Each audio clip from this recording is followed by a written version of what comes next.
Cookies ni mga master. Magamatag cookies. Yun, no?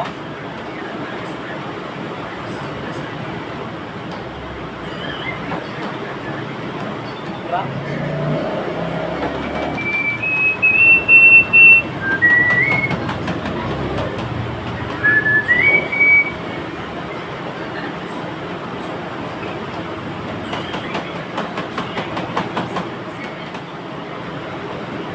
Iusin na namin pag yun. Tapos ang atong pagporma sa atong cookies. Ato sa ning banyahan og egg yellow.